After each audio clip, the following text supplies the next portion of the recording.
We secured the release of all of the remaining hostages, and they should be released on Monday or Tuesday. President Donald Trump said on Thursday that Israeli hostages held in Gaza should be released early next week, in the first phase of a broader Gaza plan aimed at ending 2 years of brutal warfare.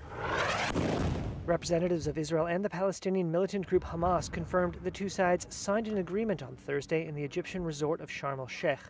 Under the deal, fighting will cease, Israel will partially withdraw from Gaza, and Hamas will free all remaining hostages it captured in the attack that precipitated the war, in exchange for hundreds of prisoners held by Israel. It's really peace in the Middle East. It was just over 2 years ago that Hamas fighters rampaged through southern Israeli communities, killing 1,200 and taking about 250 captives back to Gaza, according to Israeli tallies. Israel's retaliation has killed over 67,000 Palestinians, according to Gaza health officials. Hundreds of thousands of civilians have been sheltering in tents after Israeli forces destroyed their homes and razed entire cities to dust. The news of the hostage deal, prisoner release, and ceasefire was met with celebration. Israelis in Tel Aviv waved flags. Emergency service personnel in Gaza City flashed victory signs at the prospect of an end to the conflict. Fleets of trucks carrying food and medical aid would be allowed to surge into Gaza after months of famine and starvation.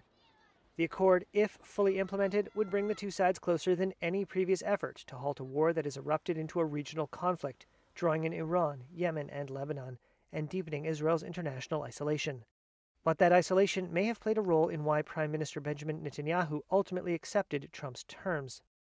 President Trump did put pressure on Prime Minister Netanyahu because he lined up everyone in favor of his deal. Netanyahu had nowhere else to go. Jonathan Reinhold heads the political science department at Bar Ilan University in Israel. So if he was to not agree with the president's plan, it would have completely isolated Israel at a time when countries are refusing to sell it weapons and considering boycotting it in sporting events. But much could still go wrong.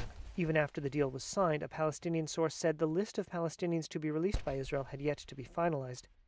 Further steps in Trump's 20-point plan have yet to be discussed, including how the shattered Gaza Strip is to be ruled when fighting ends, and the ultimate fate of Hamas, which has so far rejected Israel's demands it disarm.